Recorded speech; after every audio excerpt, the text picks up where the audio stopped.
Bienvenidos a La Ventana. Soy Rafael Tirado Rivera y este es mi podcast.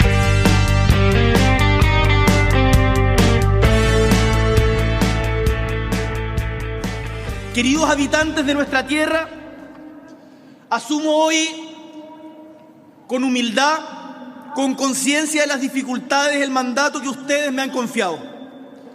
Lo hago también con la convicción de que solo en la construcción colectiva de una sociedad más digna podremos fundar una vida mejor para todos y todas. En Chile no sobra nadie, la democracia la construimos juntos y la vida que soñamos solo puede nacer de la convivencia, el diálogo, la democracia, la colaboración y no la exclusión. Sé que en 4 años más el pueblo de Chile nos juzgará por nuestras obras y no por nuestras palabras. Y que, como decía un viejo poeta, el adjetivo cuando no da vida mata. Hoy era necesario hablar, mañana todos juntos a trabajar. Como pronosticara hace casi 50 años Salvador Allende, estamos de nuevo, compatriotas, abriendo las grandes alamedas por donde pase el hombre libre, el hombre y la mujer libre, para construir una sociedad mejor. Seguimos, ¡viva Chile!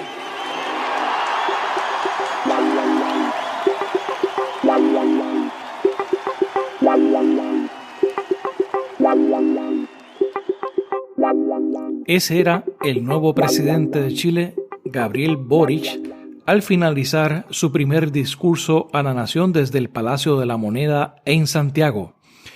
Bienvenidos al episodio 41 del podcast La Ventana Puerto Rico. Esta semana le damos una mirada al proceso de cambio político en Chile. ¿Quién es Gabriel Boric? ¿Cuáles fueron los eventos que lo llevaron a la presidencia? ¿Cómo se compone la coalición de partidos con la que llegó al poder? ¿Cuáles son los retos que definirán su mandato? Para responder estas y otras preguntas, hemos invitado a Susana Riquelme Parra, vicepresidenta de la Asociación Chilena de Ciencia Política y analista de la Universidad del Biobío, y a Nerea Palma, estudiante doctoral de la Pontificia Universidad Católica de Chile. Ellas son 2 politólogas jóvenes y pertenecen a la Red de Politólogas, un proyecto que busca promover, visibilizar y potenciar el trabajo de las mujeres dedicadas a la ciencia política. Si deseas conseguir más información sobre la Red de Politólogas, visita nosinmujeres.com o busca el hashtag #NoSinMujeres en las redes sociales. El enlace al website de esta organización lo podrás encontrar también en las notas de este episodio.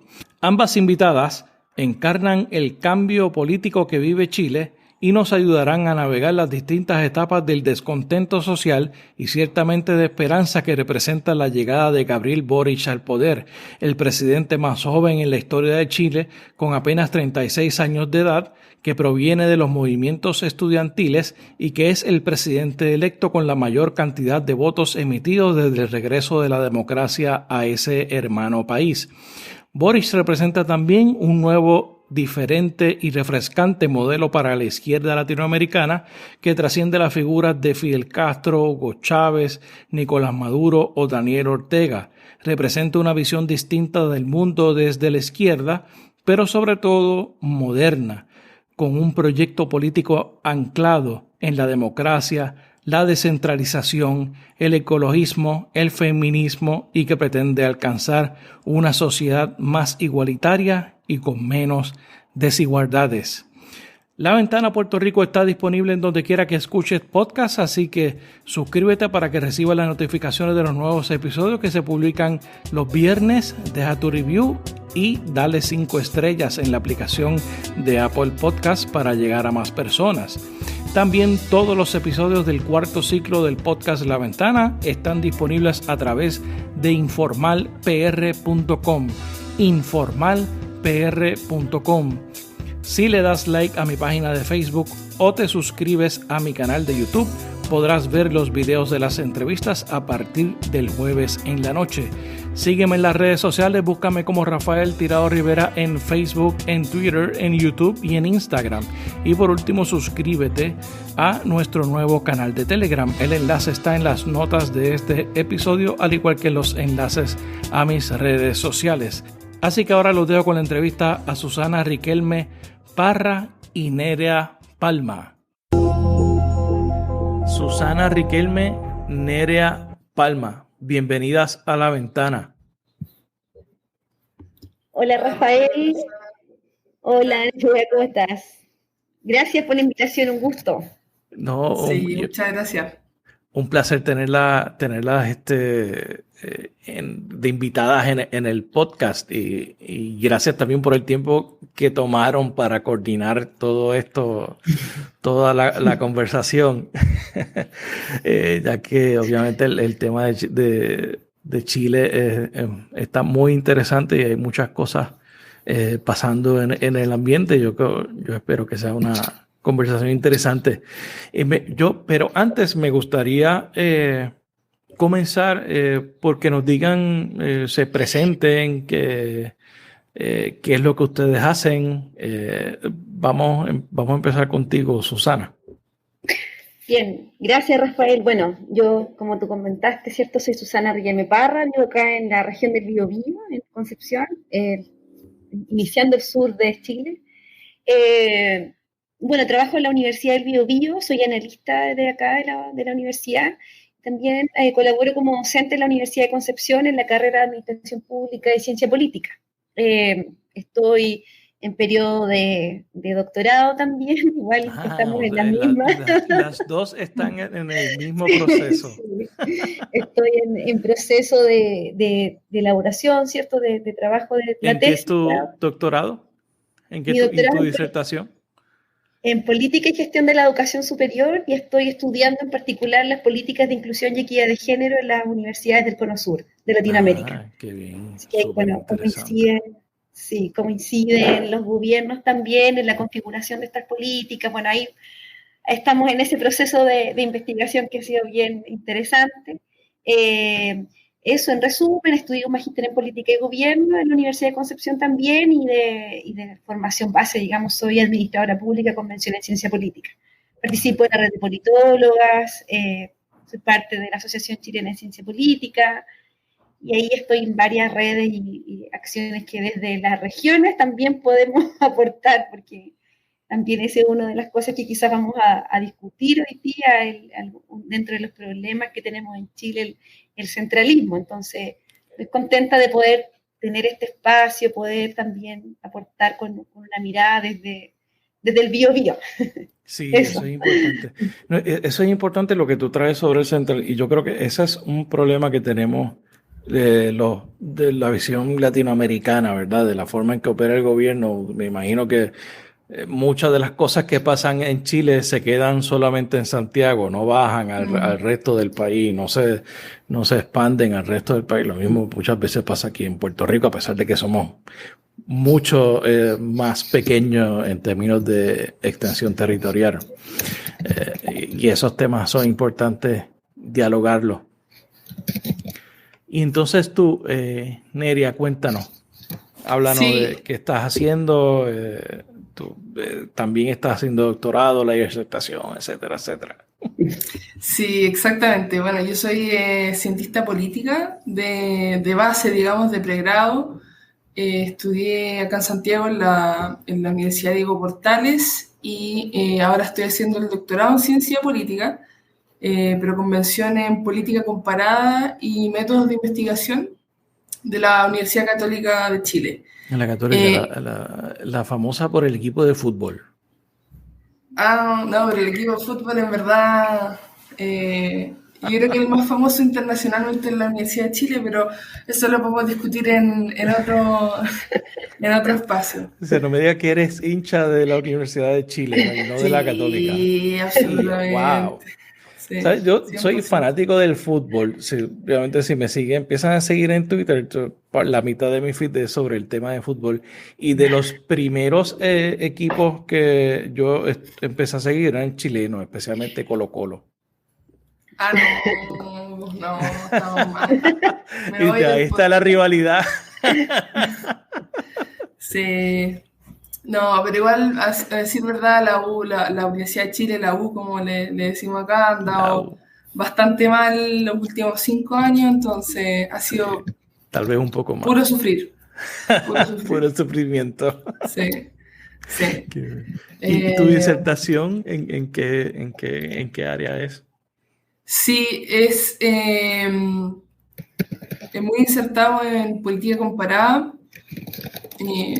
Básicamente lo que yo estoy estudiando es hacer una comparación entre Chile y Colombia respecto a estallidos sociales recientes. Uh-huh. Y estoy viendo el rol de los sistemas electorales con, digamos, cómo influyen los sistemas electorales en la participación electoral, si es que ayudó a fomentar la participación o no. Estoy analizando distritos para ver en el fondo si se quiebra el vínculo entre el elector y los partidos, el sistema de partidos, a través de sistema electoral, que es cierto que como resultado final tiene estallido social. Todavía estoy en el proceso, pero la idea sí, muy, muy, muy general es esa. Eso está interesante, estudiar ese vínculo. Si al final del día el estallido social trae a la gente al proceso. Porque una de las razones de los estallidos sociales es porque la gente no tiene siente que no tiene otra alternativa, ¿verdad? Para expresarse y fomentar y provocar cambios en las sociedades. Claro, sobre todo si miramos el caso chileno, justamente eso es una hipótesis súper plausible, porque desde el 98 hasta la última elección presidencial, que se pegó un salto en un aumento pequeño en la participación electoral, en realidad la participación electoral en Chile ha ido disminuyendo, así como también la identificación partidaria, por ejemplo.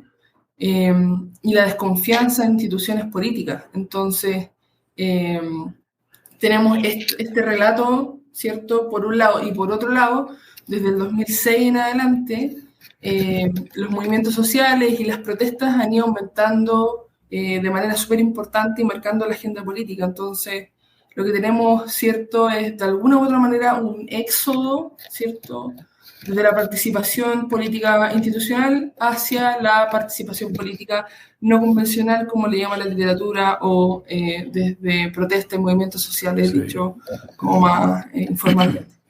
Esa es la parte de lo que se llama el descontento generalizado, que es un fenómeno global.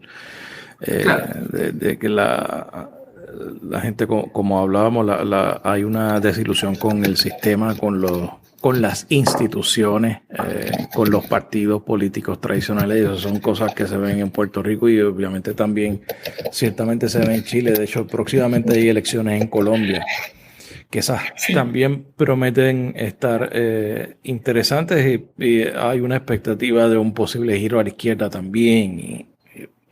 Sí, vamos a ver si esos pronósticos se cumplen. Entonces, yo creo que... y ustedes también participan de la red de politólogas de Latinoamérica. Háblenos un poco de esa red y cómo es que llegan, porque a través de la red es que yo pude contactarlas a ustedes. Bueno, en la red de politólogas, la verdad es una red internacional, no es solo de Latinoamérica, sino que es de distintos países, sí. Está liderada por Flavia Freidenberg y diferentes otras académicas como Janina Welp y de Chile. Está también dentro del equipo de pionera, está Julieta Suárez Cao. Bueno, está también Beatriz, perdón, el apellido se me... Pero bueno, hay distintas colegas, cientistas políticas, que se reúnen, ¿cierto? Y que con esta idea y con Flavia siempre plantea este hashtag que se empieza a hacer público, nunca, no sin mujeres, no empieza, sin mujeres. ¿Cierto? a tratar de incomodar un poco los lugares, los procesos y también la ciencia política como disciplina para que en el fondo no solamente sea una disciplina generalizada, sino que también es donde podamos, en tanto en la disciplina como en nuestro quehacer profesional de diferentes puntos de vista, porque politólogas se desempeñan en diferentes aspectos, no solamente en la academia, puedan ¿cierto? Ser visibles, puedan ocupar los distintos espacios y visibilizar los aportes que las diferentes mujeres realizan. Una red tremenda. Yo, de verdad, he conocido muchas compañeras de Chile, especialmente tenemos un chat súper activo donde compartimos experiencias, datos, nos apoyamos y así también nos vamos conociendo. De verdad ha sido muy, muy interesante ser parte de la red. Yo estoy en la red desde el año 2020. Allí ingresé a la red de politóloga. Okay. ¿Y tú, Nerea?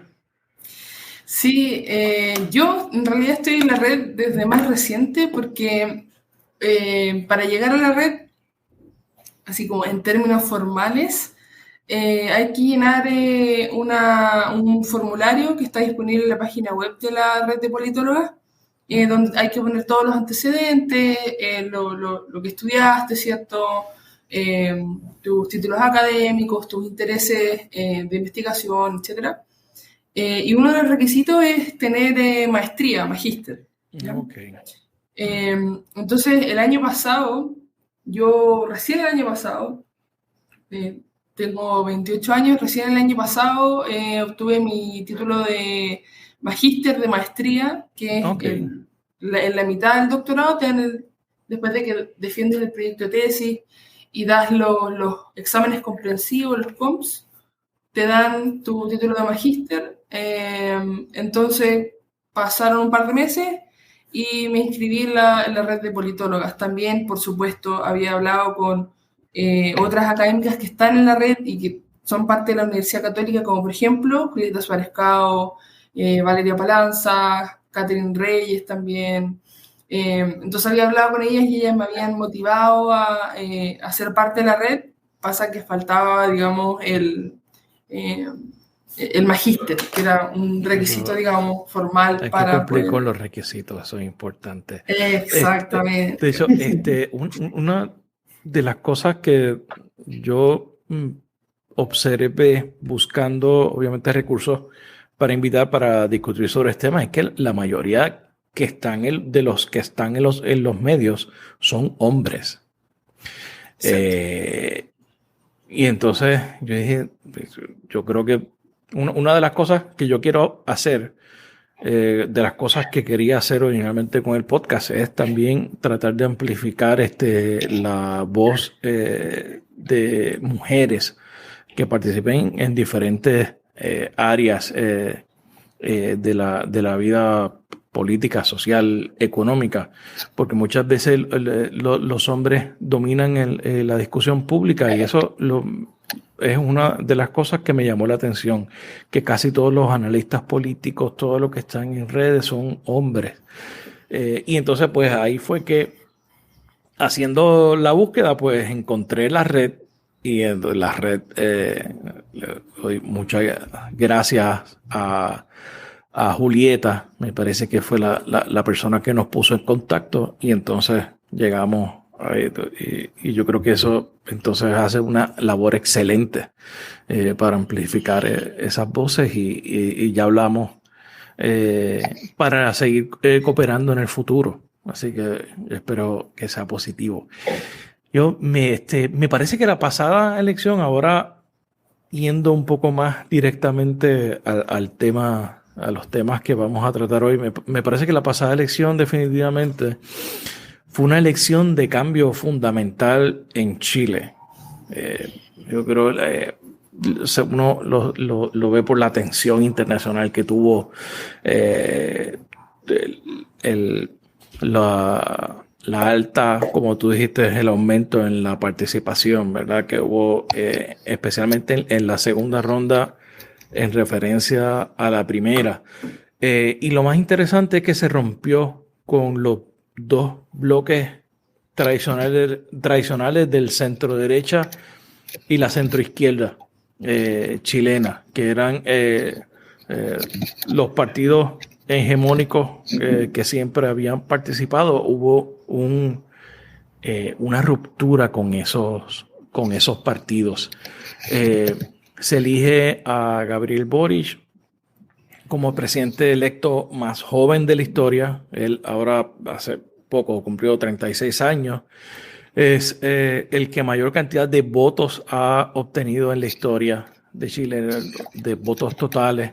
Creo que es el primero que en segunda vuelta llega primero, habiendo llegado segundo en la primera vuelta. Es una figura que miraremos un poco más adelante, pero me gustaría primero conocer cuál es el sentir de ustedes de cuáles fueron los detonantes de esa victoria. Y eso obviamente nos lleva un poco a el mandato segundo de Piñera, ¿verdad? Que es el predecesor de Boric, y sé que fue un periodo también de estallidos sociales que se desarrollaron en Chile, complicados, con un panorama bastante complejo que nos trae entonces la elección de Boric. Empezamos contigo, Susana. Bien, bueno, efectivamente tú señalas un contexto bien importante, interesante sobre lo que ocurre, ¿cierto?, con la elección, con la última elección presidencial, porque en realidad lo que hay que hacer, o lo que tú hiciste, nos contextualizaste generando un encadenamiento de hitos y de sucesos, ¿cierto?, que hablan de, yo plantearía un periodo importante en el ciclo político de Chile, y como un hito también importante, clave, ¿cierto?, que marca un proceso como en la historia, ¿cierto?, luego de los años 90, allí, ¿cierto?, luego en el proceso de retorno a la democracia, ¿cierto?, en el periodo post-dictadura, luego de ese gran hito que también tuvimos en Chile. Digo hito, pero hablo también de un proceso, de un periodo, ¿cierto?, que se plasma con el plebiscito, que se plasma con la elección democrática de un presidente, ¿cierto?, genera ahí algunas cuestiones, algunos cambios, las primeras transformaciones, reformas. Luego de ese hito, creo que uno de los más relevantes en este periodo de la historia es lo que ocurre, ¿cierto?, entre el año 2019 y lo que estamos viviendo hoy. Evidentemente que el 2019 y el día del estallido social es un punto, ¿cierto?, de quiebre, pero que también se arrastra de sucesos anteriores. Recientemente claro, que no fue la gente se levantó en el 19 molesto una mañana y pues vamos a tratar de... Sí. ¿Cuáles son esos factores? Por ejemplo, en el 2018, ¿cierto?, tuvimos la revuelta feminista, hemos tenido, tal como señalaba, ¿cierto?, las distintas movilizaciones estudiantiles, que bueno, ahí también cuando hablemos de la figura de Boric vamos a recordar esos momentos, ¿cierto? Claro. Pero en particular ya el estallido social viene a mostrar un descontento ciudadano, un malestar social, también un poco de desilusión social, tristeza. Hay muchos sentimientos y emociones que generan este estallido a propósito de de una crisis multidimensional, ¿cierto?, que efectivamente se genera precisamente en un gobierno de derecha, el gobierno de Sebastián Piñera. ¿Qué ocurre allí? Bueno, son varias razones que se cruzan, ¿sí? Por ejemplo, el centralismo. Hablamos del 18 de octubre siempre, ¿cierto? El 18, tenemos como el hito, pero para nosotros en regiones, esto partió el 19 de octubre, ¿sí? Entonces, eso, por ejemplo, claro. Pero hablamos de desigualdad, hablamos de problema de desigualdad estructural en educación, en salud, en vivienda, y en ese momento, ¿cierto?, ocurre quizás por una cuestión particular, un problema grande en Santiago, ¿cierto?, que se aumenta el valor del metro, digamos, del transporte público. Sin embargo, es mucho más allá. Hablamos de mal transporte público, de largas horas de espera, hablamos de un problema estructural enorme. Fueron tantas demandas, fue tan gigante esta revuelta, este estallido, puede tener diferentes denominaciones dependiendo de dónde lo estemos mirando, ¿cierto? Claro. Que finalmente hay un punto de coincidencia en toda esta revuelta, los fondos de pensiones, por ejemplo, tema importante, y hay una coincidencia que es la Constitución, que sostiene este modelo y esta forma de vida desigual, esta instalación de este modelo, ¿cierto? Incluso Chile se habla como el experimento, ¿cierto? Y esa es la Constitución que fue realizada en tiempos de dictadura. Que esto es básicamente un quiebre del sistema neoliberal que se montó básicamente en Chile como el gran laboratorio en donde se experimentaron con políticas, a mi entender, retrógradas, ¿no? ¿Cuál es, por ejemplo, la democracia regresa en el 90? Sale Pinochet luego del poder y los gobiernos que vinieron luego, esos gobiernos mantuvieron esas políticas en función. Por eso este periodo que estábamos señalando marca ese quiebre que tú señalas, esta ruptura, porque efectivamente son gobiernos post-dictadura, por lo tanto también hay que mirar con ese lente estos procesos graduales, de cambios, de transformaciones. También hubo un cambio constitucional en el año 2005, ¿sí? La firma de la Constitución es de Ricardo Lagos, ¿no? Entonces, hay algunos hitos también que se van generando desde allí, pero lo que efectivamente ocurre es que tenemos una Constitución, la base, porque las reformas fueron algunas importantes, por ejemplo, no tener más senadores designados, pero el modelo de vida, digamos, el modelo de forma se mantiene la misma estructura de 1980, que fue finalmente lo que durante todos los gobiernos de la exconcertación, la mayoría, ¿cierto?, junto a los gobiernos de la derecha, fue su base normativa para poder desarrollarse. Evidentemente con diferencia entre uno y otros gobiernos, algunos lograron mayores reformas, mucho más, no sé, por ejemplo, lo que generó la expresidenta Michelle Bachelet, ¿cierto? El fin al sistema binominal, por ejemplo, poder generar algunas normas básicas de paridad para poder en las elecciones del Poder Legislativo, por ejemplo, pero que no generan una gran transformación finalmente todo este proceso, todos estos años, en los modos de vida y la desigualdad que existe en Chile.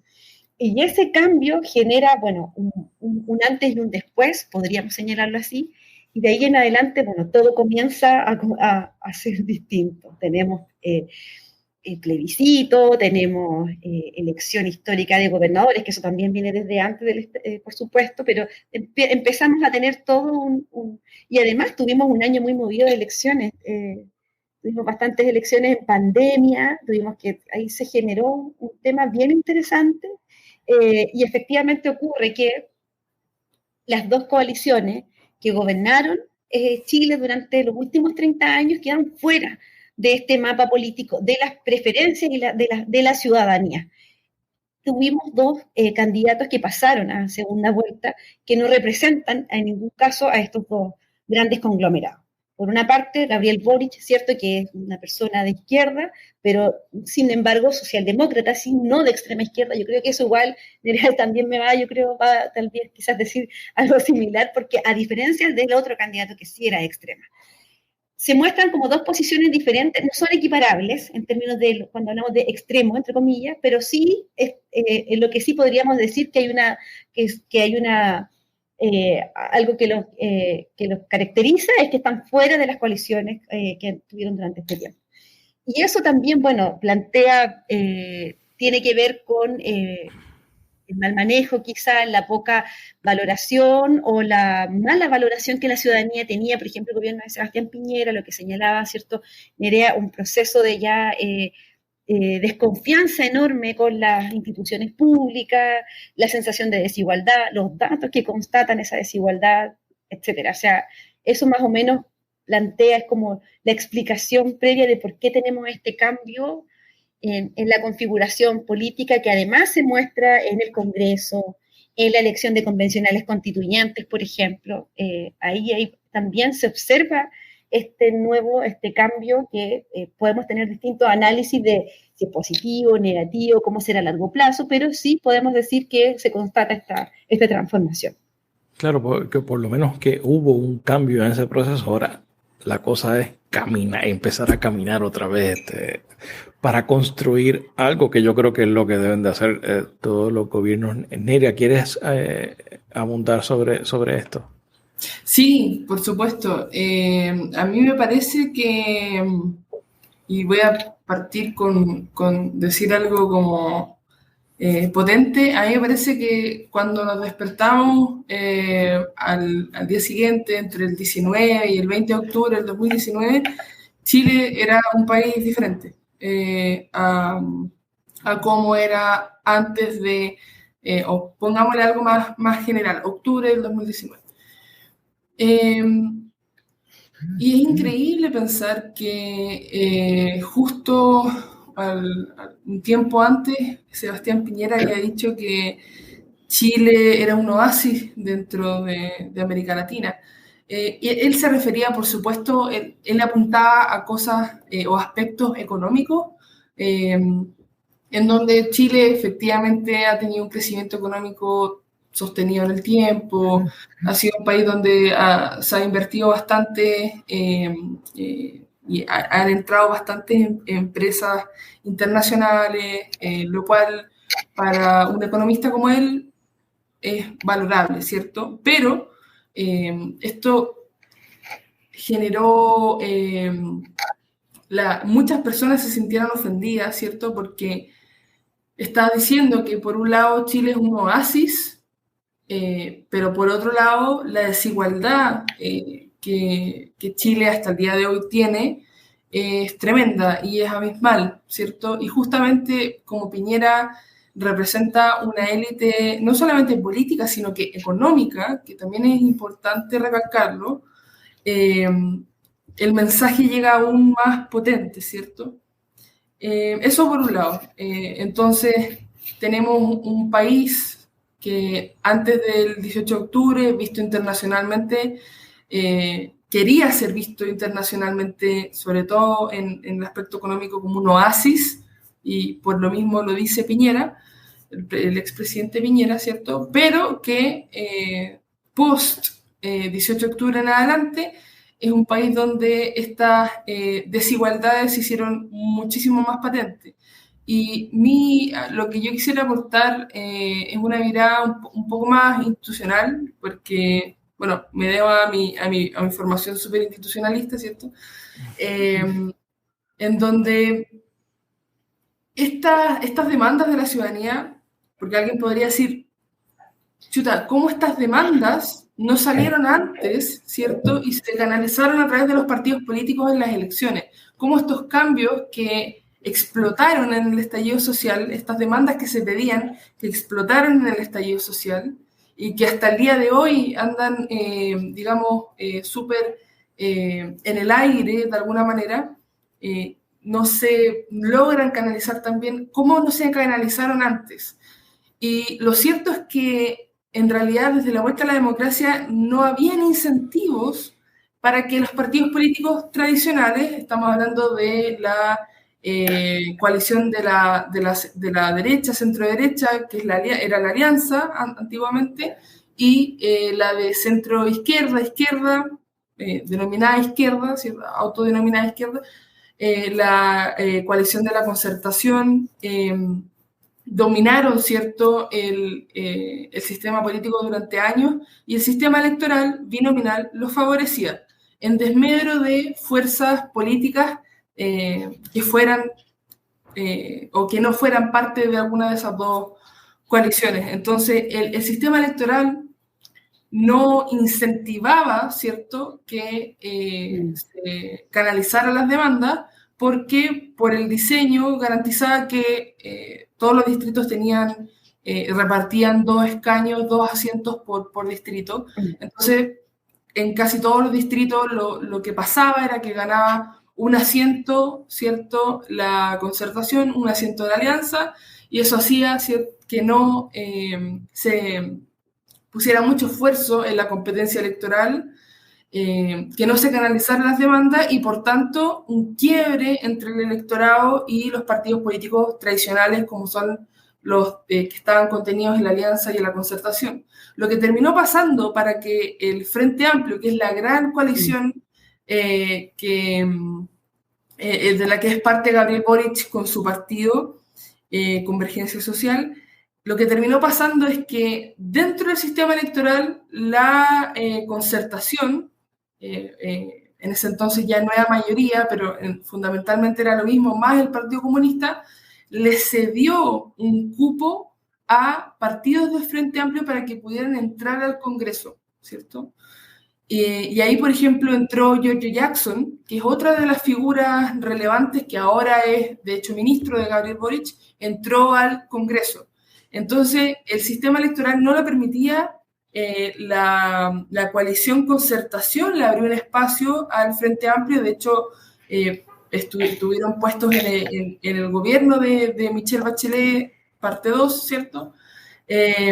Y desde ahí en adelante, el Frente Amplio, que en ese momento no se llamaba Frente Amplio, está como coalición grande, entró como fuerza política en Chile. Entonces, básicamente lo que yo veo es que hubo un quiebre entre el electorado y los partidos políticos tradicionales desde la vuelta a la democracia, pero porque no habían incentivos institucionales para que se comunicaran con la ciudadanía. Claro, y yo, por lo que tú me planteas, y eso pasa también muchas veces en Puerto Rico, que a pesar de independientemente de quién gane la elección, son los mismos los que se benefician de los resultados de la elección. Y básicamente, o gobiernan básicamente los mismos, diferentes personas, pero con las mismas políticas. Claro, en Chile pasó eso en el sentido que hasta Piñera I, que fue el 2010, desde el 90 hasta el 2010, gobernó la concertación, esta coalición que yo decía que se autodenominaba como de centro-izquierda, la presidencia, ¿cierto? Pero si miramos el Congreso, lo que pasaba era que se repartía, digamos, el Congreso en la mitad, más o menos, ¿cierto? Estaba sobre-representada tanto la derecha como la izquierda, pero lo que terminó pasando, ¿cierto?, es que a nivel de poder ejecutivo estaba súper concentrado en la concertación hasta Piñera I, que ha sido el único presidente de derecha, centro-derecha que Chile ha tenido hasta la fecha, pero el Congreso siempre estuvo dividido entre estas dos coaliciones hasta que irrumpió el Frente Amplio en la última elección del Congreso. ¿Por qué? Porque se cambió el sistema electoral. Entonces, el sistema electoral, el binominal, que no dejaba entrar a terceras fuerzas, que no estuvieran dentro de las grandes coaliciones, se cambió el sistema electoral a uno más proporcional y irrumpió el Frente Amplio, no alcanzando una mayoría, pero sí como una fuerza política que antes no tenía espacio y no tenía cómo entrar al Congreso, si no era pactando con, por ejemplo, alguna de las dos coaliciones importantes. Y entonces, háblanos, coméntenos sobre ese estallido del 2019, que fue, a pesar de que habían habido estallidos anteriores, ¿por qué ese fue particular? ¿Cuál fue la diferencia de ese con otros movimientos? Sin problema. Bueno, yo un poco lo hemos comentado, ¿cierto? Que una serie de desigualdades, de un goce limitado de los derechos de las personas, ¿cierto? No efectivo, no sustantivo, fueron, ¿cierto?, la tónica durante el último tiempo. Nerea explicó muy bien de parte de las razones institucionales, por ejemplo, por las cuales no habían por parte de las personas que estaban gobernando, que estaban legislando, o debían generar esos cambios. Pero durante todo este tiempo, especialmente, no sé, quizás me puedes corregir, por ejemplo, el movimiento No Más AFP, durante muchos años estuvo y continúa, ¿cierto?, luchando por un cambio en la forma en cómo las personas que una vez que terminan su etapa laboral reciben sus pensiones. Entonces, ahí también está de la mano con el modelo que quedó, ¿cierto?, en la dictadura, y que hoy día nos sigue rigiendo, ¿cierto?, que hoy día nuestros fondos de pensiones están, y ahí tenemos hoy día incluso un problema bien complejo en Chile sobre nuestros fondos de pensiones. La educación, ¿sí?, el movimiento estudiantil tiene hitos interesantes, como se señalaba, ¿cierto?, en el 2001, por ejemplo, que los estudiantes secundarios empiezan a pelear, entre comillas, ¿cierto?, por poder tener, para que no les subieran el pasaje, por ejemplo, en Santiago. Pero también está los movimientos estudiantiles de los secundarios, ¿sí?, de 2005, por ejemplo, y que también comienzan, ¿cierto?, los estudiantes universitarios a sumarse. Años atrás, ¿cierto?, se planteaba la idea de, bueno, ¿cómo hacerlo para que tengamos educación de calidad sin el lucro, por ejemplo, en educación? Esas eran las demandas de aquellos años. En el 2011 se genera un movimiento tan gigante, ¿sí?, que ya no era un movimiento estudiantil, sino que un movimiento social, ¿sí?, muchas personas apoyando, y así sucesivamente, temas de salud, largas filas, ya estos hitos que comentaba, ¿cierto?, que tenía que ver con también, la gente sentía, y por eso ocurrió en octubre, ¿cierto?, como que ya era prácticamente una burla. Por ejemplo, ante las tremendas filas de espera, ¿cierto?, que tenía que tener las personas para poder atenderse en la salud pública. Bueno, la respuesta institucional, ¿cierto?, de las personas a cargo del gobierno en ese momento Sebastián Piñera decía, bueno, pero ¿por qué se molestan en esperar si ustedes van a conversar en ese momento? Ante el alza del pasaje, bueno, pero si usted se levanta más temprano, va a descongestionar el temprano, además, claro. Sí. Estamos hablando de distancias tremendas y brutales, y estamos hablando de levantarse más temprano, o sea, estar a las 5 de la mañana, 6 de la mañana en un lugar. Entonces es como, o sea, también un cansancio. Una desconexión. Se desconectó de la gente, de y eso las generó necesidades rabia. de la gente. Y eso generó rabia, y por eso fue un estallido, porque finalmente fueron muchas demandas las cuales, sin ir más lejos, como les comentaba, ¿cierto?, el año anterior, en 2018, la revuelta feminista, el mayo feminista, ¿cierto?, que también surgió en las universidades, pero también se arrastra. No sé, tuvimos problemas importantes ¿Qué pedía la revuelta feminista? ¿Cuáles eran las reivindicaciones? Podríamos resumir en una educación no sexista, ¿sí? Pero principalmente se levantó por situaciones de acoso sexual, violencia y discriminación de género, y principalmente situaciones graves de acoso sexual, en algunos casos violación, en algunas universidades de Chile. Entonces, eso fue una demanda que luego las estudiantes y las universitarias y las académicas y las funcionarias de las universidades de Chile en general, de todas las regiones, se sumaron. Y se generó una cuestión muy interesante que hizo que hubieran transformaciones importantes en la agenda universitaria del Consejo de todas las universidades del Consejo de Rectores. Y hoy día, bueno, tal vez es un tema distinto, pero tenemos una ley, ¿cierto?, de acoso sexual que regula y que busca erradicar el acoso sexual, la violencia y discriminación de género en el ámbito de la educación superior, y estamos todas las universidades trabajando en ello, todas las que no tenían protocolos, por ejemplo, y políticas para ello, mecanismos de sanción, mecanismos de prevención. Estamos trabajando en esas políticas institucionales. Entonces, es multidimensional, ¿sí? Es multidimensional las demandas del estallido social. Son muchos factores. ¿Y por eso, cuál es el punto común? Que fue como una bola de nieve. Exacto, sí. Y que fue por esos comentarios. O sea, la economía está mala, bueno, venda flores, creo que eso era como que, o no compre flores para el Día de la Mamá. Fueron muchas cosas que fueron... Eso. No recuerdo qué autoridad fue la que planteó el tema de las flores. De economía o de Hacienda, por ahí, sí.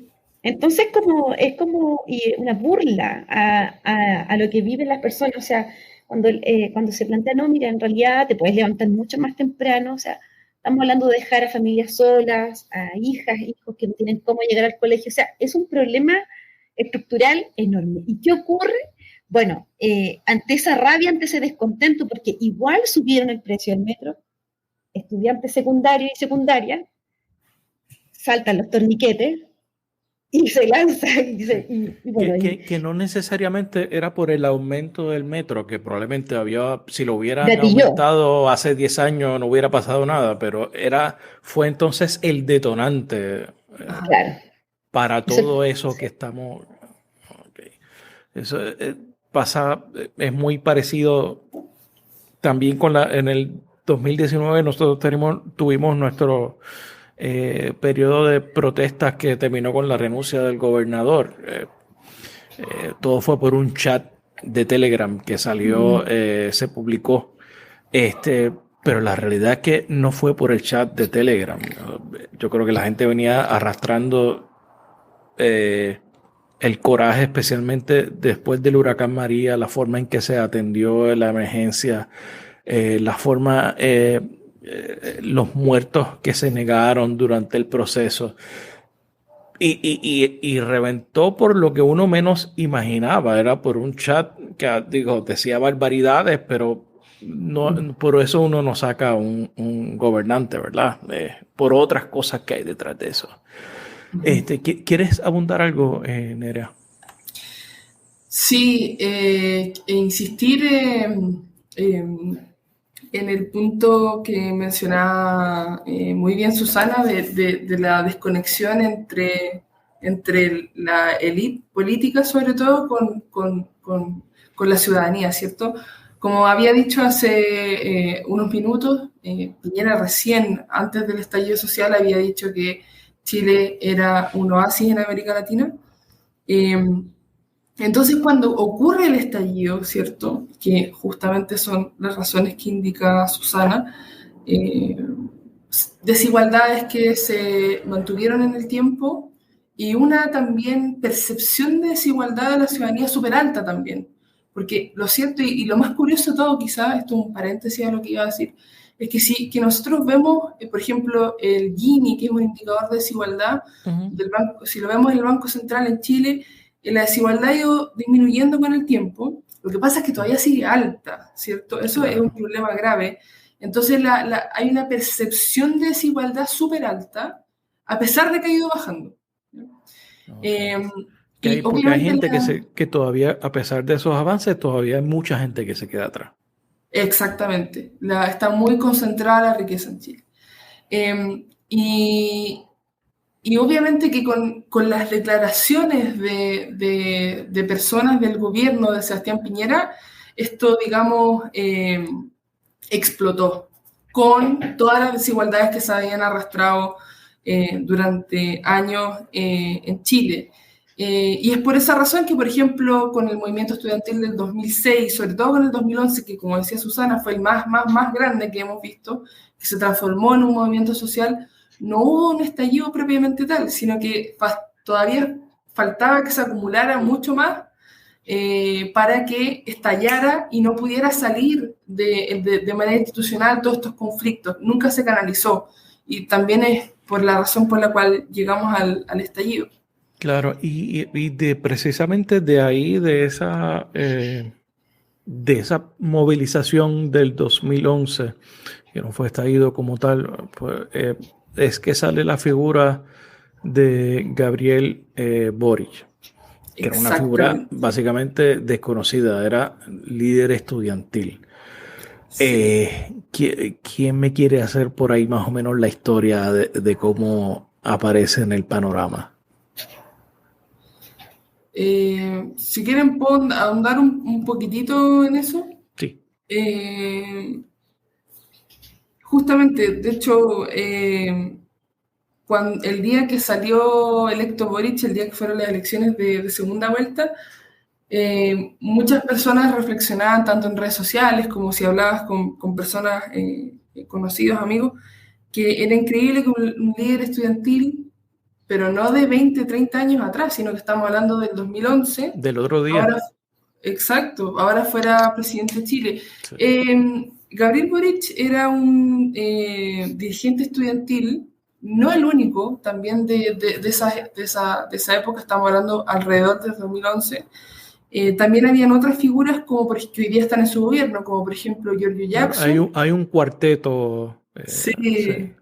sí, estaba Giorgio Jackson, estaba Camila Vallejo y también estaba Isquia Siches, pero quizás un poco más en la sombra, pero también era parte del movimiento Ella es la estudiantil ministra de Interior ahora, que fue presidenta de los médicos. del Colegio del Médico. Colegio de Médicos. Sí, y Gabriel Boric era de la Universidad de Chile y en algún momento llegó a ser presidente de la CONFECH, que es como, digamos, esta agrupación que congrega a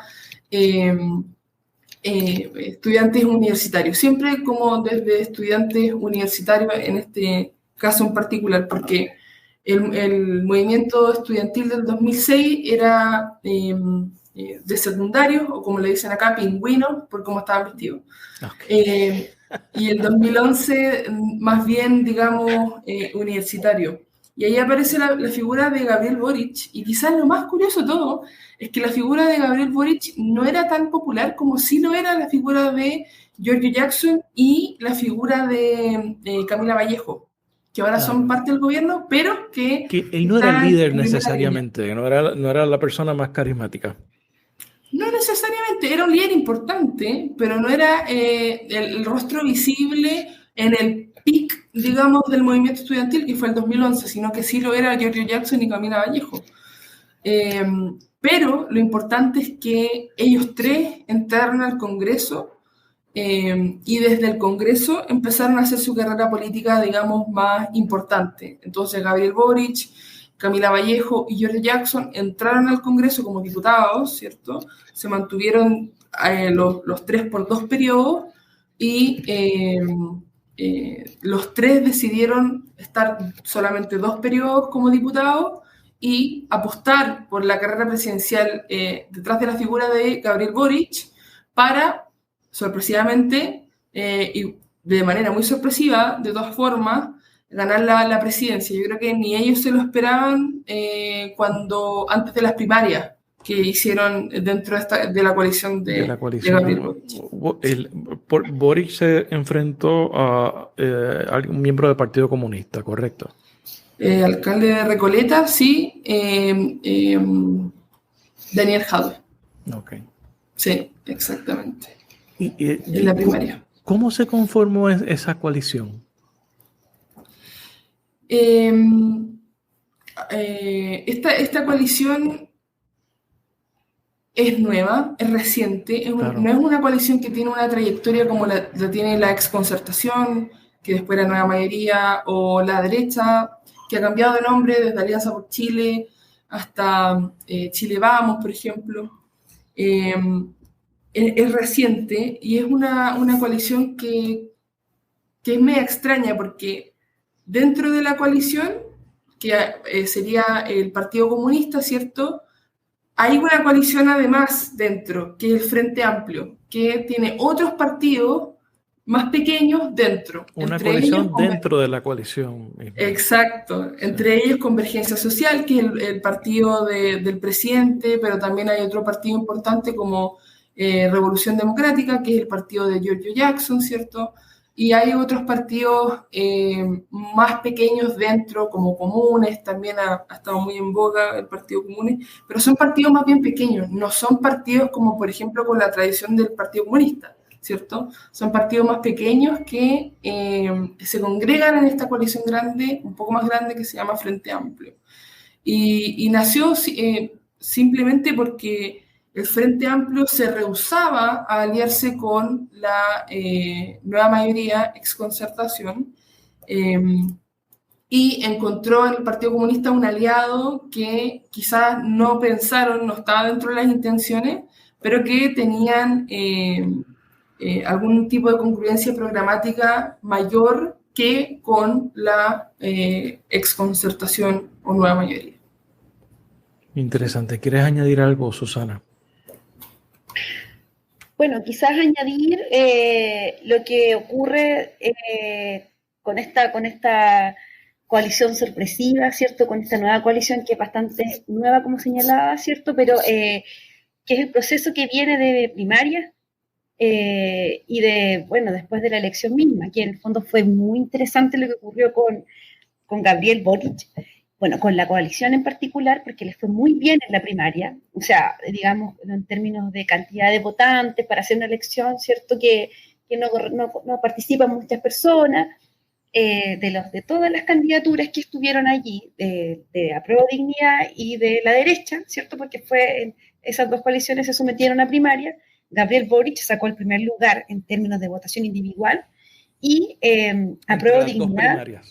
Sí, o sea, y Apruebo Dignidad también, o sea, primer lugar de votación individual, Gabriel Boric, segundo lugar, Daniel Jadwe, del Partido Comunista, y recién en tercer lugar viene el ganador de la derecha, ¿sí? Entonces, eso también es como un poco un poco la explicación por lo que viene después. O sea, también yo creo, como decías, Nerea, ¿cierto?, que fue sorpresivo quizás para el Partido Comunista, porque la principal alianza o la estrategia de esta coalición también era porque tenían un candidato fuerte que era Daniel Jadwe. Era su principal, esa era lo que ellos también buscaban, ¿no? Pero finalmente ocurrió todo lo contrario. Gabriel Boric le fue muy bien en las tres, digamos, se sometió a 3 elecciones durante ese proceso. Eso como agregar a esta figura de Gabriel Boric y bueno, también igual quizás como agregar algunas características que creo que son interesantes de él, en su rol de diputado también, que yo destacaría como, por ejemplo, de Magallanes, ¿sí? Una región más austral de Chile, entonces regionalista, tiene esa mirada también, que es importante y que además lo dice... Hablando de descentralización. Entonces, claro, también hay una cercanía y una cuestión distinta, ¿sí? Que diferente, digamos, a las otras candidaturas que por lo general surgen desde Santiago, ¿cierto?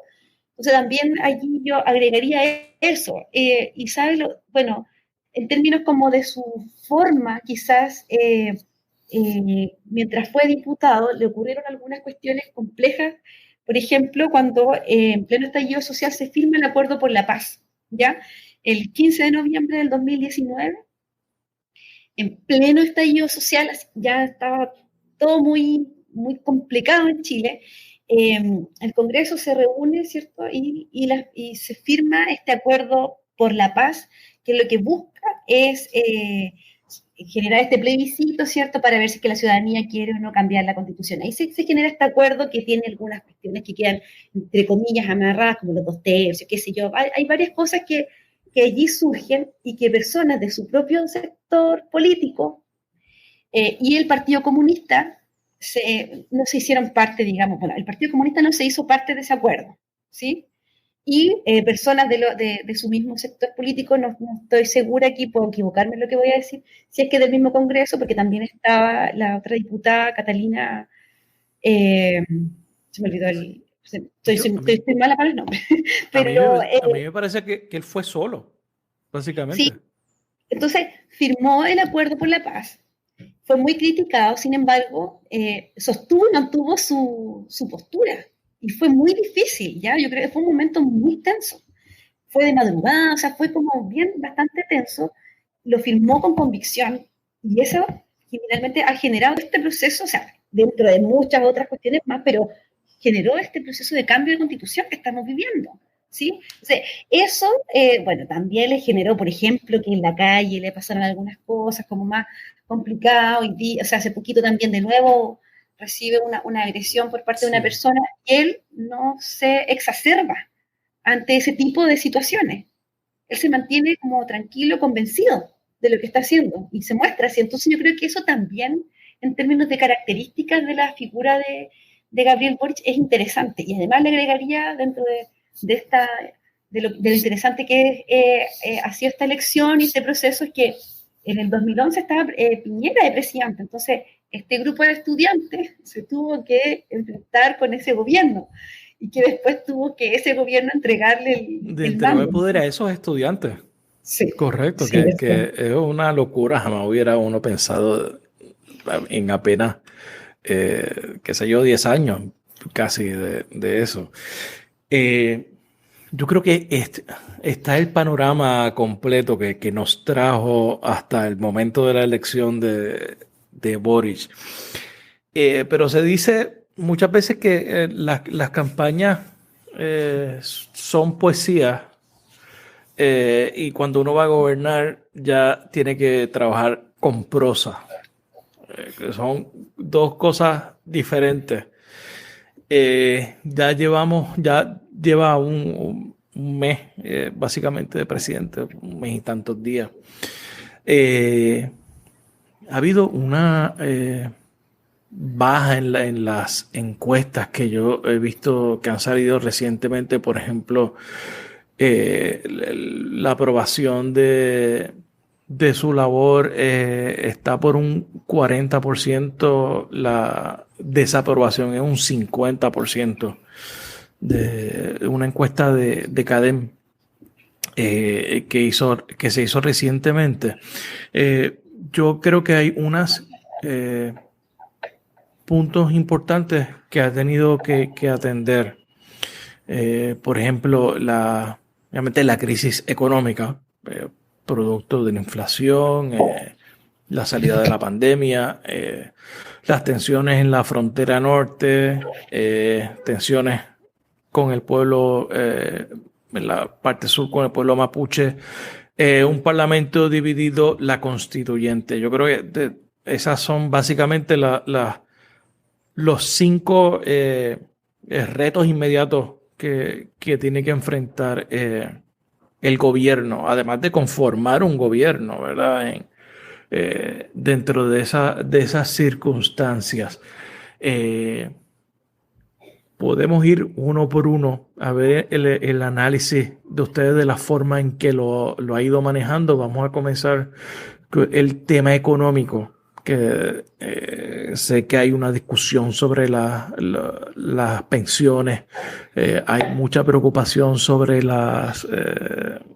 aumento en el costo de vida, en la inflación. En términos generales, antes como de ir a la pregunta específica como de lo económico, es llevamos un poco más de un mes de instalación del gobierno.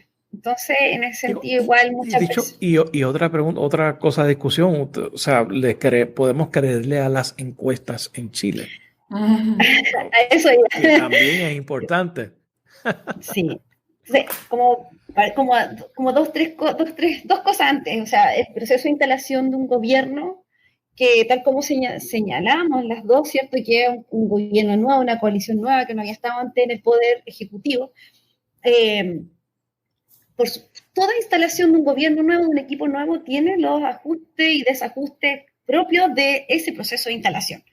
Por lo tanto, evaluar además una gestión que venía con muchas críticas, ¿sí? Que un modelo también, ¿cierto? Pero sobre todo el último gobierno de Sebastián Piñera, que fue un gobierno que dejó el país bastante complicado, ¿sí? En términos económicos, en términos sociosanitarios, en términos emocionales, incluso si lo queremos plantear. Hay un problema ahí grande. Entonces, en ese proceso como de ajuste, yo creo que es un poco prematuro poder todavía decir, mira, estamos así y así.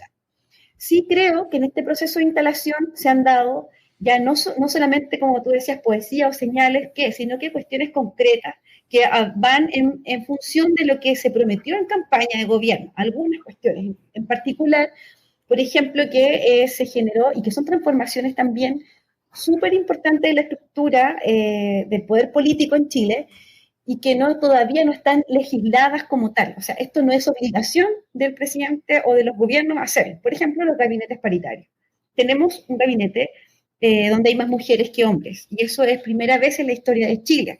Tenemos cargos súper importantes, estratégicos, ¿cierto? A nivel de comité políticos, las principales personas con quienes se reúne el presidente, que habían sido históricamente ocupados por hombres, como el cargo de ministro del Interior. Hoy día, por primera vez, tenemos una ministra del Interior. A ello se agrega que sube, digamos, a este lugar, ¿cierto?, la ministra de la Mujer. Entonces, eso también es un cambio importante, porque en el fondo estamos en este proceso mirando la política y la acción pública con mujeres y transversalizando, por ejemplo, el enfoque de género, pero también desde un enfoque y de una perspectiva feminista, ¿sí? Y eso fue parte de lo que se planteó en campaña, y que yo creo que es importante destacarlo, porque además, por ejemplo, en materia económica, mucho de lo que se plantea tiene que ver con el empleo de las mujeres, por ejemplo. El encuentro que tuvo hace poco el presidente Gabriel Boric con el presidente Alejandro Fernández en Argentina, se tocó la temática, fue con la ministra de la Mujer, la ministra se reunió con la ministra de la Mujer de Argentina, y dentro de las propuestas, de los ejes de trabajo que ambos países van a generar, tiene que ver con el empleo de las mujeres, por ejemplo. Entonces, hay una idea importante de esta transversalización de la corresponsabilidad social, de generar distintos mecanismos que apuntan hacia la transversalización de la equidad de género en el país. Yo creo que eso es súper importante. Otras cuestiones también que se han ido, por ejemplo, el acuerdo de Escazú también fue enviado al Congreso, ¿cierto? Nosotros llegamos tarde a eso, pero también se generó un acto concreto y varias otras cuestiones más que podríamos plantear en estas primeras semanas o primer mes del gobierno, pero sí también que puede con decir que son logros. Ese acuerdo él lo firmó recientemente. ¿De qué exactamente? ¿Qué es lo que propone? El acuerdo de Escazú es el acuerdo que tiene que ver con materias medioambientales, con el resguardo de los dirigentes, de la vida de los dirigentes que están a favor del cuidado del agua, de los recursos naturales, ¿cierto? Okay. Que Chile fue de los que inició, de hecho, la organización de estos encuentros. Yo acá no soy experta, yo creo que aquí hay otras colegas que pueden hablar más de eso, pero efectivamente fue un compromiso que Chile no cumplió en el gobierno de Piñera. El presidente Gabriel Boric se comprometió a cumplirlo y lo cumplió, digamos, ahora está en manos del Congreso Nacional. Obviamente también ha traído complejidades como la que tú señalabas, que son las situaciones de violencia. Por lo tanto, creo que con todo esto es prematuro hacer esta evaluación. Claro, y la verdad es que en Chile tenemos una experiencia con las encuestas que no le achuntan. Achuntan, le decimos acá en Chile, que no le han apuntado. Decíamos que el rechazo y el apruebo estaban casi mitad y mitad, ¿sí? Que había un riesgo de que ganara, de que se rechazara la idea de que tuviéramos un cambio constitucional, y lo que ocurrió fue todo lo contrario, o sea, claro, casi un 80% de la ciudadanía. La misma encuesta dice que la gente no quiere, y ahora dice que no quiere, que no le gusta lo que está viendo en la Constitución, así que en el referéndum de septiembre votaría en contra.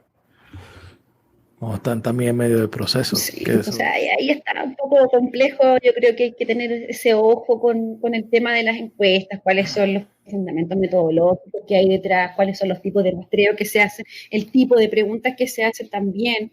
Sí, yo creo que ahí hay que mirar quién la administra también, ¿cierto? Porque en realidad a veces tienen un rol un poco más mediático que de estudio propiamente tal. Sí, yo creo que aquí mi colega debe saber mucho también sobre esto, ya que está estudiando los métodos, ¿cierto? Nosotros sí. También acá, es súper importante mirar con detención eso, porque se realizan generalizaciones a partir de instrumentos aplicados que no necesariamente se pueden generalizar para la población. Entonces, eso yo creo que hay que mirarlo con detención, y finalmente la persona, la urna nos ha mostrado la verdadera preferencia de la ciudadanía, de quienes van, digamos, y se acercan a las urnas, más que las encuestas. Claro. ¿Quieres añadir algo a este, Nerea? Sí. El panorama político, Susana lo describió súper bien. Y obviamente hay que acordarse también que el gobierno actual lleva un poquito más de un mes, y justamente es muy difícil que genere un cambio en 180 grados de un país que recién está siendo gobernado por una coalición muy reciente y que lleva poco tiempo en el poder. Además, no es solamente un gobierno nuevo, sino que es básicamente un grupo nuevo de personas, ¿verdad? Y claro, y no por eso menos competentes, sino que justamente todavía estamos, se está instalando el gobierno y está marcando su sello de a poco. Con respecto a la encuesta, me gustaría decir dos cosas. En el mundo académico y en el mundo, metodológico en Chile, hay un consenso muy amplio que CADEM es una mala encuesta. Okay. Lo digo así con todas sus letras, porque es una encuesta que sale semanalmente. Entonces, digamos, el intentar, ¿cierto?, analizar una encuesta que no tiene un muestreo probabilístico, ¿cierto?, tampoco es muy aleatorio, por lo que ellos mismos, ¿cierto?, en su metodología reportan, que además tiene una tasa de éxito súper baja, es decir, del 100% de las personas que intentan encuestar termina respondiendo un 17%. Es súper difícil, ¿cierto?, tomar en serio una encuesta con esas características. No así encuestas que, por ejemplo, son cara a cara, que tienen muestreo probabilístico aleatorio, como por ejemplo la del CEP, o antiguamente salía una encuesta que era de IMARC, había una encuesta de la UDP también, habían varias encuestas. Esa de CDM, de CADEM, es por teléfono. Es por teléfono, Son y malísimas. antiguamente, antes de la pandemia, no era por teléfono, sino que era en persona, pero se ponían afuera del metro, del transporte público. La gente que pasaba por... Okay. Exacto, entonces efectivamente llegaban a un número, algo así de 1.200 encuestas, 800 encuestas, pero no era aleatorio, evidentemente Claro, no era aleatorio. digo, encuestar a Chile debe ser bastante complejo.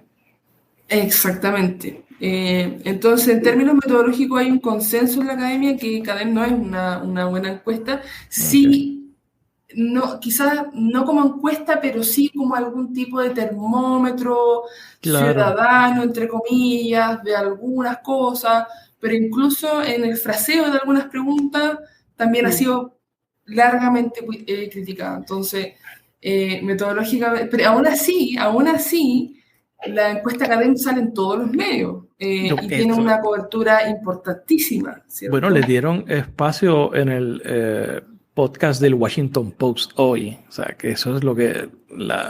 ya esa es la percepción que se está llevando la gente de lo que está pasando en Chile. Exactamente, y eso es lo peligroso también, que encuestas como estas, digamos, se tomen muy en serio al punto de hacer algún tipo de pronóstico de lo que va a pasar, ¿cierto? Y bueno, respecto del periodo de luna de miel de este gobierno, ¿cierto? Se espera, ¿cierto?, que todos los gobiernos tienen un periodo de luna de miel, después de ganar la elección tienen un momento de aprobación bastante alto y se mantiene en el tiempo, y que ahora haya bajado es justamente digno de una pregunta de investigación, de un artículo de investigación que, de hecho, en mi curso de metodología de investigación de la Universidad Alberto Hurtado, hay un grupo que está estudiando justamente esto, porque es una pregunta muy interesante, ¿cierto? Cómo se desploma la aprobación de un presidente que recién asumió, que tuvo una alta votación, con alta participación electoral además. Entonces, dentro de las hipótesis que se intenta barajar, los estudiantes están más inclinados hacia la... digamos, cobertura mediática negativa que han tenido algunos momentos del gobierno, y también muy cruzado, ¿cierto?, por la visión y percepción de la ciudadanía de la Convención Constitucional, que inevitablemente se liga mucho al gobierno con la Convención Constitucional. Entonces sería como una mezcla de cosas. Claro, y se plantea también que el éxito de la gestión de Boric en parte depende del éxito de la gestión de la Asamblea Constitucional. Claro, sería un golpe muy duro al gobierno, pero no solamente al gobierno, pero en especial para el gobierno, si es que llegase a ganar la opción rechazo el 4 de septiembre de este año. Sería un golpe duro al gobierno, pero yendo más allá del gobierno, sería de alguna u otra manera muy fuerte para el proceso social, no solamente político que estamos viviendo, de intentar encauzar, ¿cierto?, las demandas de la ciudadanía de alguna forma institucional, ¿cierto?, que en este caso fue la Convención Constitucional. Entonces, un poco quedaría en el aire, todas las demandas ciudadanas quedarían nuevamente en el aire, y se tendría que empezar a pensar otros mecanismos, porque en el fondo la demanda ciudadana está, el malestar está, no ha pasado, y que este proyecto, digamos, se fracase, el problema seguiría tal cual, ¿cierto? Entonces, eso sería muy, muy grave tanto para el proceso social, político y en específico para el gobierno. Claro, porque entonces, después de un posible rechazo, ¿verdad? ¿Qué se hace otra vez? Hay que ir nuevamente a la mesa de diseño del proceso, ¿no? Cómo la gente canaliza ese descontento y busca una manera de caminar hacia adelante, que ese sería entonces el reto. En términos, la crisis económica, retomando otra vez esos puntos que había identificado sobre los retos que tiene el gobierno en estos primeros meses, ¿cuál ha sido el mensaje del gobierno con relación a la recuperación, con relación a nuevos programas y cambios en términos de políticas públicas? Claro, es que eso también es importante considerar que hay dos cuestiones que han marcado la situación económica de Chile, pero también del mundo entero. Yo creo que estamos todos en las mismas, o sea, yo no es que yo crea, sino que claro, la situación es así. Por lo tanto, dentro de lo que principalmente se señalaba, que es un poco lo que puedo señalar, digamos, es el fortalecimiento del empleo, ¿cierto? Mejorar la calidad del empleo y aumentar también la tasa de empleo en Chile, por una parte, ¿cierto? Y también apostar, lo que ha señalado el presidente, apostar a transformaciones de largo plazo, no necesariamente a cuestiones ahora, sino que ahora generar acciones que ayuden, ¿cierto?, a contrarrestar este problema económico que tenemos, ¿cierto? Está esta idea, este programa Chile Ayuda, ¿sí? Así se llama, Chile Ayuda, entonces que lo que busca es una serie de medidas que buscan, ¿cierto?, mantener este problema lo más a raya posible. Sin embargo, también estamos ante este vaivén internacional de este problema económico. Yo creo que eso es principalmente lo que se ha planteado desde lo que puedo conocer, digamos, en materia económica, y ha ido por ahí la respuesta y también un poco la propuesta y la problemática que surge a propósito de los retiros de los fondos de pensiones, que fue un tema bien polémico durante las últimas semanas, pero claro, es porque hoy día tenemos un contexto diferente al iniciado la pandemia y este problema, ¿cierto?, que el gobierno anterior, ¿cierto?, no... Había un problema económico, la gente dejó de trabajar, hubo un problema bien importante allí, las pymes, ¿cierto?, de las pequeñas empresas, digamos, tuvieron que parar, así, un problema importante como efecto de la pandemia. Bueno, no sé si lamentable, afortunadamente en ese momento, con esa problemática, surge esta propuesta de generar estos retiros de pensiones, de fondos de pensiones, para poder mitigar un poco el problema económico que tenía la ciudadanía en ese momento, ¿ya? Pero eso hay que agregarle que la respuesta del gobierno para poder mitigar el problema económico eran bonos de poco monto, digamos, de poco valor adquisitivo en Chile. No era una medida profunda, no era un cambio, sino que era un bono puntual, ¿verdad?, que no alcanzaba para poder vivir. Entonces, por eso se generan estos retiros, y que hoy día generar estos retiros de nuevo, estamos en otro contexto, estamos en otro momento, en el cual sería desastroso para lo que estamos viviendo. O sea, hoy día yo creo que para lo que ocupó en ese momento la ciudadanía, sus fondos propios, digamos, de pensiones que eran para su jubilación, que lo ocuparon para eso, hoy día el valor adquisitivo es muy poco, cada vez las personas tienen menos fondos menos recursos, o sea, hay un problema que es bastante complicado allí. Y lo que hay un ministro de Hacienda, ¿cierto? El ministro Marcel, que ha sido bastante, está de moda la palabra ponderado, en poder generar estas políticas, estas acciones que en el fondo tienen una mirada más a largo plazo y no generar un desajuste económico que pueda ser perjudicial para el día a día, para la ciudadanía. Claro. De hecho, él es de los pocos con experiencia en anteriores gobiernos, me parece. Las tensiones en la frontera norte, especialmente el influjo de inmigrantes, que ha sido un problema en los pasados años, ¿qué propone el gobierno? ¿Cuáles son las medidas que está tomando? Sí, eso es un problema que ha ido tomando fuerza en Chile durante los últimos 10 años especialmente.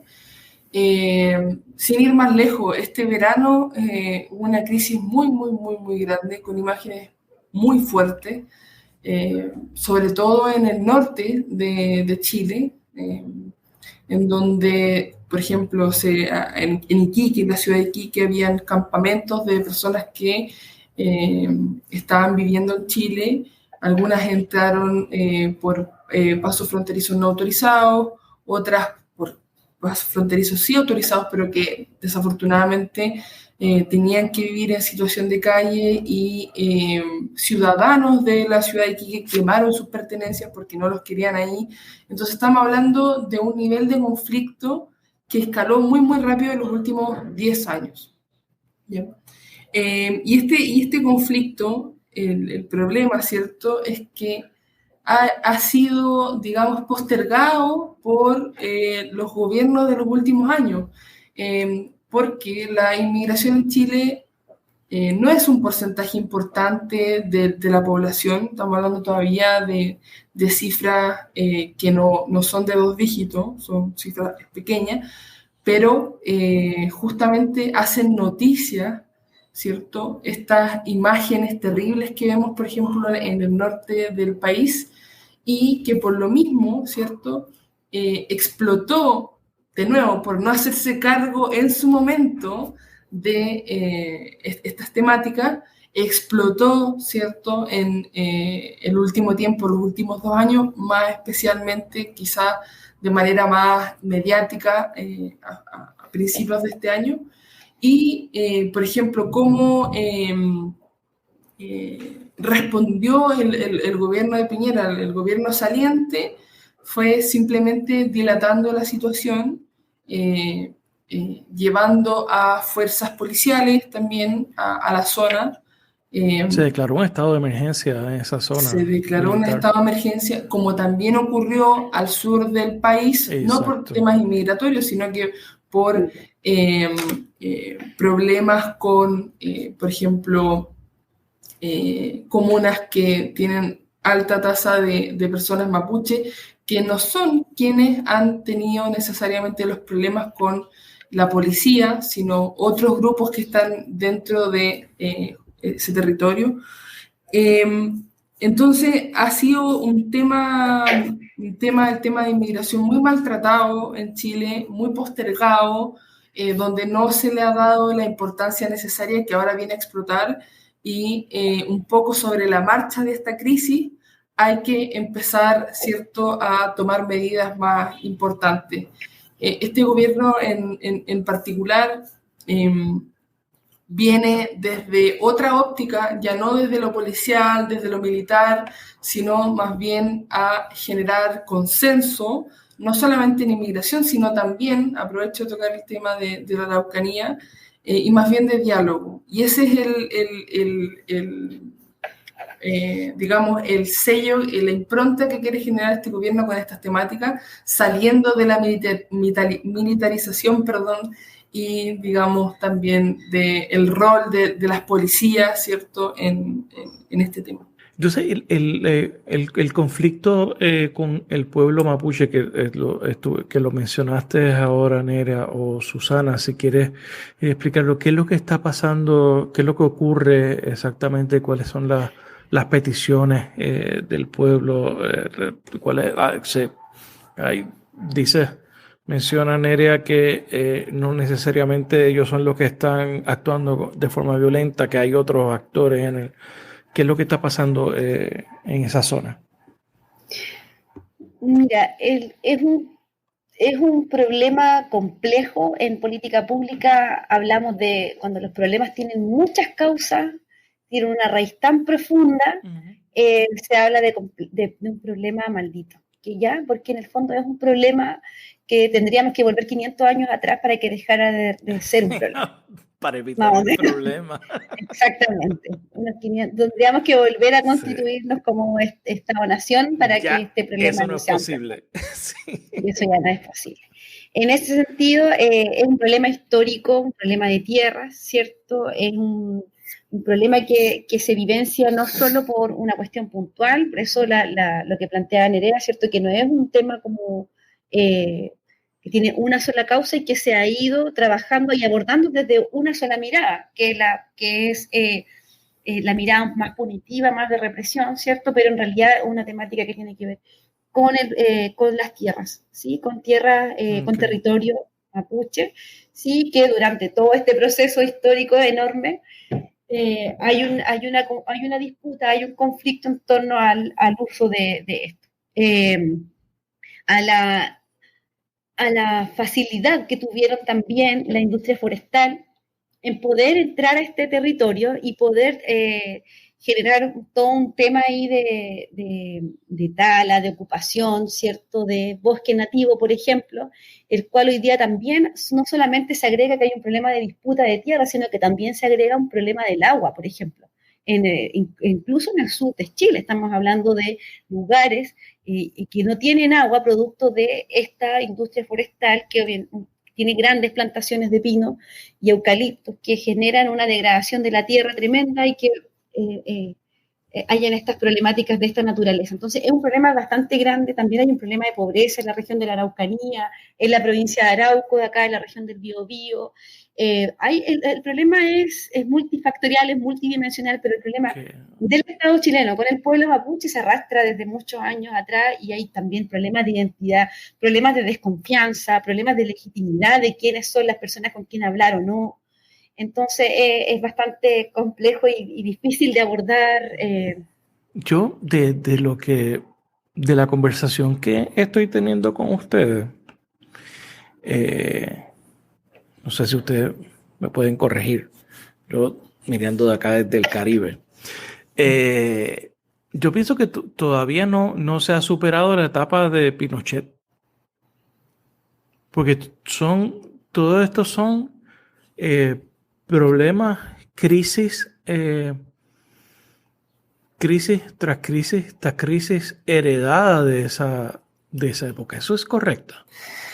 Uy, interesante la pregunta. Yo creo que no podríamos decir ni que sí ni que no, pero yo creo que hay un poco de arrastre de estas problemáticas, pero también es súper importante recordar que como han habido varios gobiernos entre medio, es un problema son problemas que de alguna u otra manera no se han hecho cargo los gobiernos. Entonces, claro, le podríamos echar la culpa. Lo que pasa es que Pinochet era efectivo escondiendo esos problemas. Y creando otros problemas, ¿verdad? Que eran más grandes. Sí. Puede ser. Yo creo, la verdad, que los problemas se fueron agudizando, sobre todo con el paso del tiempo. Por ejemplo, si es que nos enfocamos en el problema de la desigualdad, es un problema que Chile venía arrastrando desde antes, incluso, por supuesto, de la dictadura. Y como decía, ahora, si bien ha ido disminuyendo paulatinamente la desigualdad, ha pasado tanto tiempo y se ha arrastrado tanto, y por otro lado, la élite económica cada vez se hace más rica, que esa percepción de desigualdad por supuesto que se agudiza, ¿cierto? A pesar de que la desigualdad ha ido disminuyendo, si la medimos como con el índice Gini, por ejemplo. Entonces son problemas que quizás gobiernos no han puesto énfasis o el énfasis que la ciudadanía quisiera, y quizás por lo mismo es que están siendo tan críticos en este momento, porque las prioridades de los gobiernos han sido otras. Y yo sé que estoy hablando muy ambiguo, pero son tantos problemas que se han ido amontonando y son tantos frentes que están abiertos que la verdad es que es imposible, digamos, como intentar verlo desde un solo gobierno o incluso desde dos, sino que es más bien algo más acumulado. Claro, y que es sistémico. Bueno, vamos a ir cerrando un poco qué están viendo en Netflix o qué recomendación tienen de serie que están leyendo, escuchando para cambiar un poco el tema.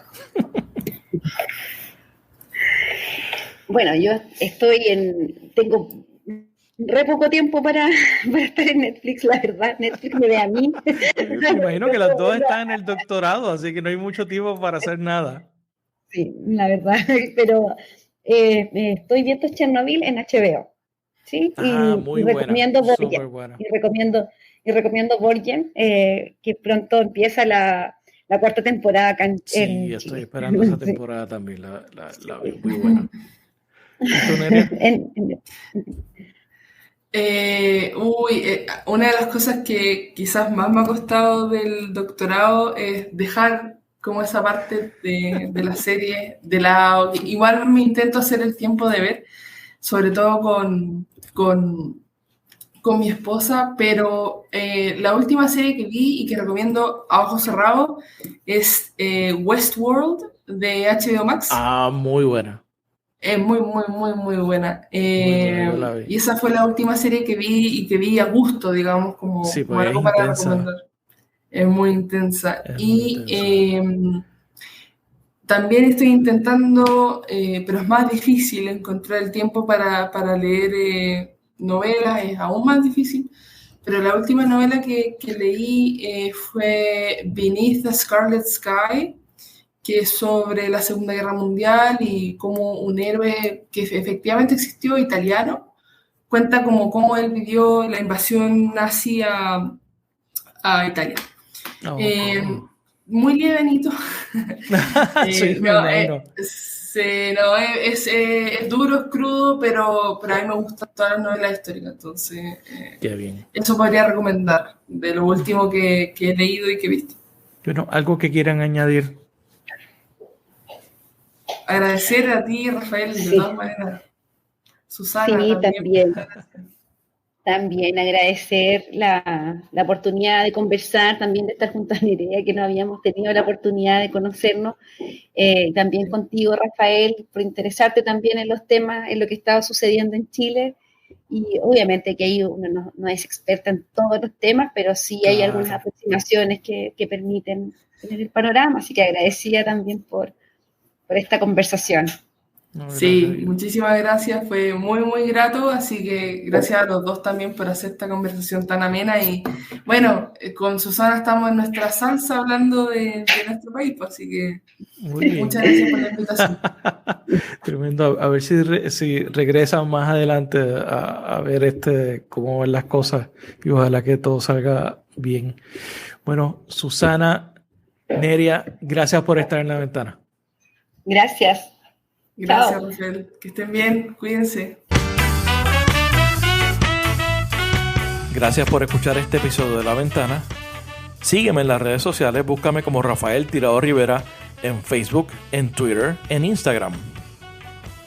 La Ventana es una producción de Change Lab Media para Rafael Tirado Rivera. Hasta la próxima.